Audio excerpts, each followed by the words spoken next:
Another year has been lost to the pandemic, and various sectors such as the real estate, hospitality, and mobility are counting their losses and making projections of when they're likely to attain their pre COVID growth levels.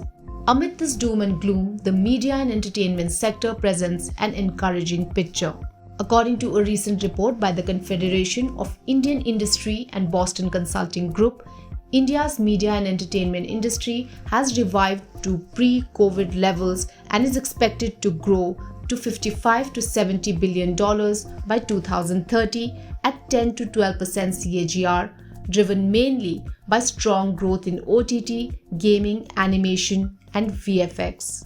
The report explains that the media and entertainment industry contracted by 10% year on year in 2020, its market size decreasing from $26 billion in 2019 to around $24 billion in 2020. This contraction was mainly due to a decline in advertising revenues across mediums such as print, television, and radio. However, digital-led consumption of OTT services and gaming are now driving the growth, helping the industry grow 12 to 16% year on year in 2021 to a market size of $27 billion. Today, OTT has a 7 to 9% market share in India's $27 billion M&E industry. However, by 2030, its market share is expected to increase to 22% to 25%. Meanwhile, television's market share will decline from around 35% to 24%. The growth in the number of Indian households with a pay TV subscription, such as Tata Sky and Dish TV, has more or less stabilized, only growing at 2%. However, India is seeing a growth of 51% in the number of households with a subscription-based video on demand service or SVOD. This growth in subscription-based OTT services offered by the likes of Netflix, Amazon's Prime Video, and Disney Plus Hotstar can be attributed to the improved internet and smartphone penetration and payment mechanisms. Most importantly, these players have made significant investments in content, pricing innovations, and bundling to create niche properties. Notably, streaming giants such as Netflix are offering their India plans at affordable prices compared to the pricing plans for other geographies. The CII BCG report explains that the Indian pricing plans of global streaming giants are on average 70 to 90% cheaper than their prices for the US market. Increased market competition, with local OTT players also entering the fray, are driving this reduction in prices for OTT services, and global streaming giants are keeping their fingers crossed. In 2020, the global executives for Disney Plus noted that the company's India offering, Disney Plus Hotstar, brought down its global average revenue per user. And last year, Netflix CEO Reed Hastings said that the company was still figuring out the Indian market, also calling it a speculative investment, comparing the Indian market of 2021 with the Japanese and South Korean markets of 5 years before. We spoke to Shailesh Kapoor of Ormax Media to understand whether this race to the bottom in terms of pricing plans for subscription-based OTT services is sustainable in the long run. India is a slightly different market from the Western markets to the extent that it's more about the size of the population. We have got 110 million Indians who have access to premium OTT content today. That is just 10% or even less than 10% of India's population.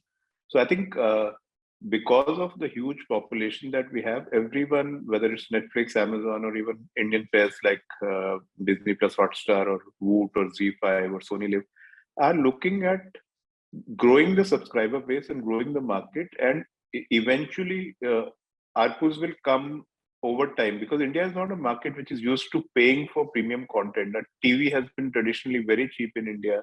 Not too many Indians go to theaters to begin with. So as it is, to get people to pay for content is a new thing. So from that perspective, it's a market where they are in for a long haul. And I think the first 2-3 years, the entire focus is on growing the subscriber base without worrying about the ARPUs. Eventually, the ARPUs will come. in various ways, but India will always remain a volumes market rather than a high value, low volume market, unlike, say, some of the European markets where the population is much smaller. We also spoke to Raja Lahiri, partner and technology, media and telecommunications leader at Grant Thornton Bharat, to understand more about this and also find out the trends that will define the growth of the Indian OTT industry going forward. From a sustainable business model perspective, I've always believed two factors which are most important. One is the quality of the content, and second is profitability and cash flows in the medium to long term, which means that whichever the players are able to bring high quality content, relatable content for the consumers, definitely will be gaining in terms of market share. And secondly, from a profitability standpoint, once you have the consumers with you, you will be able to not only channelize better pricing, but lowering your cost structure of running the platform, and hence a path to profitability. So that's clearly has to be the strategy for most players. And fundamentally, once you have the consumers in place, consumers, in my view, would pay for high quality content, and that's what possibly help the companies to raise pricing in the medium to long term. As the experts pointed out, the Indian OTT industry has just started scaling up and will continue to remain a high volume market. Hence, expect more pricing experiments and bundling of OTT services with your mobile data plans as more and more global streaming players tap into the Indian market. If you like this video, share it and subscribe to Business Standard. For more news, views and insights, log on to www.business-standard.com. Do also follow us on YouTube, Twitter, Facebook, Instagram, Telegram and LinkedIn.